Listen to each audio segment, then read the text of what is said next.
ورنہ یہ لوگ بھی طیارے کے ساتھ ہی تباہ ہو جاتے۔ خوش قسمتی سے طیارہ جس ڈولان پر اترا وہاں منو مٹی کی تہ جمی ہوئی تھی۔ طیارے کے پہیے اگر اس مٹی میں دھنس کر ٹوٹ نہ جاتے تو کچھ بھی باقی نہ رہتا۔ پہاڑی سے نیچے ہمارا ایئر جیٹ بھی تو تھا اور اس کے علاوہ کچھ گاڑیاں بھی تھی۔ وہ سب کچھ تو ہم نے رات ہی میں اپنی تحویل میں لے لیا اور سب کچھ محفوظ ہے۔ اسرائیلیوں کے بارے میں تم نے کوئی فیصلہ کیا یا اس سلسلے میں ابھی کچھ کارروائی کرنی ہوگی؟ اس پورے معاملے کی اطلاع میں ہائی کمان کو دے چکا ہوں۔ ظاہر ہے اپنی طور پر تو میں کچھ کر نہیں سکتا، اب انہیں تمہاری اصل شخصیت کے بارے میں بھی اطلاع دوں گا۔ اس سے کیا فرق پڑتا ہے؟ میں نے کہا اہمیت تو اس بات کی ہے کہ ہمارے مقاصد کیا ہیں۔ تمہاری شخصیت کی اہمیت اس لیے ہے کہ یہ معاملہ ملٹری انٹیلیجنس کو ریفر کر دیا گیا ہے۔ جو بھی فیصلہ کریں گے انٹیلیجنس والے ہی کریں گے۔ اس سے کیا فرق پڑتا ہے؟ میں نے حیرت سے کہا فیصلہ شخصیات کی بنیاد پر تو نہیں کیا جائے گا۔ میں خود بھی کچھ عرصہ ملٹری انٹیلیجنس میں رہ چکا ہوں۔ مجھے معلوم ہے کہ انٹیلیجنس کے موجودہ سربراہ تمہارے بڑے مداح ہیں۔ یہ تو مجھے اندازہ ہے کہ تنظیم آزادی فلسطین میں ہونے کی وجہ سے کچھ نرمی برتی جائے گی۔ مزید نرمی اس لیے برتی جا سکتی ہے کہ ہر عراقی کے لیے اسرائیل نفرت انگیز ہے۔ تمہیں تو معلوم ہی ہوگا کہ اسرائیل نے جب سے عراق کے ایٹمی ری ایکٹر کو تباہ کیا ہے اس وقت سے ہر عراقی اندر ہی اندر سلگ رہا ہے۔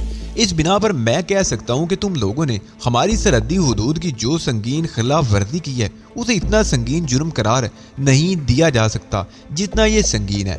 رہی صحیح کسر اس وجہ سے پوری ہو جائے گی کہ انٹیلیجنس کے سربراہ تمہارے مداح ہیں۔ بہرحال یہ تمہارا اپنا معاملہ ہے، جس طرح چاہو کرو، میں ہر طرح سے تیار ہوں۔ میں جس حد تک تمہاری مدد کر سکتا ہوں کروں گا، میجر نے کہا، لیکن مجھے افسوس یہ ہے کہ میں چونکہ کوئی فیصلہ کرنے کی پوزیشن میں نہیں ہوں اس لیے مجبور ہوں۔ میں اگر اپنی ذات کے لیے کچھ کر رہا ہوتا تو کسی سے شکایت ہوتی، لیکن میں تو پورے عالم اسلام کے لیے سرگرم عمل ہوں۔ میں سمجھتا ہوں، میجر نے سر ہلایا، اور جب تک تم لوگ میرے پاس ہو تمہیں کوئی تکلیف نہیں ہونے دوں گا۔ اس کے علاوہ جو لوگ تمہارے بارے میں کوئی فیصلہ کریں گے وہ بھی بے وقوف نہیں ہیں۔ مجھے یقین ہے کہ فیصلہ تمہارے حق میں ہوگا۔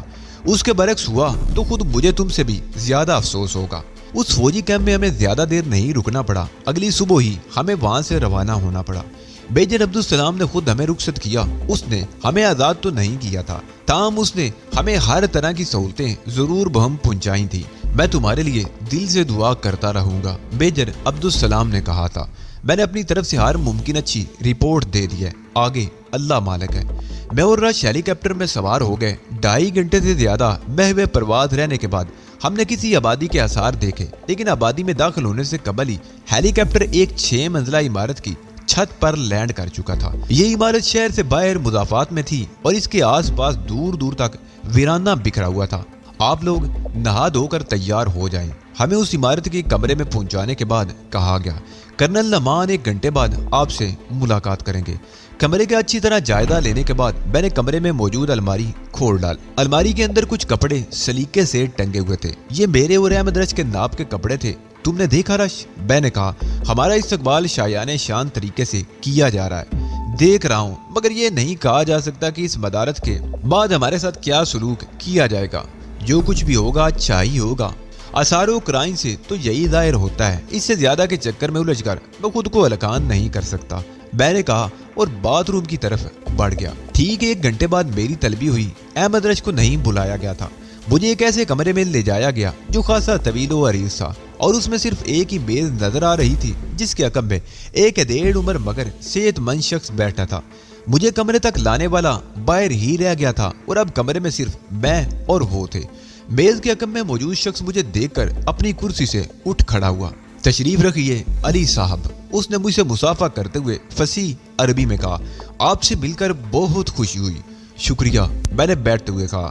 غالباً آپ کرنل نعمان ہیں؟ جی ہاں، میں ہی کرنل نعمان ہوں اور میجر عبدالسلام سے مجھے پوری رپورٹ بھی مل چکی ہے، لیکن اس کے باوجود میں تفصیلات آپ کی زبانی دوبارہ سننا پسند کروں گا۔ مجھے معلوم تھا کہ یہ ہوگا، اس لیے میں پوری طرح تیار تھا۔ میں نے بلا کم و کاست اسے اپنے مشن کی تمام جزیات سے آگاہ کر دیا۔ آپ کو چاہیے تھا کہ آپ عراقی حکومت کو اعتماد میں لے لیتے، کرنل نعمان نے کہا۔ آپ نے بلا وجہ ہماری سرحدوں میں گھسنے کا خطرہ کیوں مول لیا؟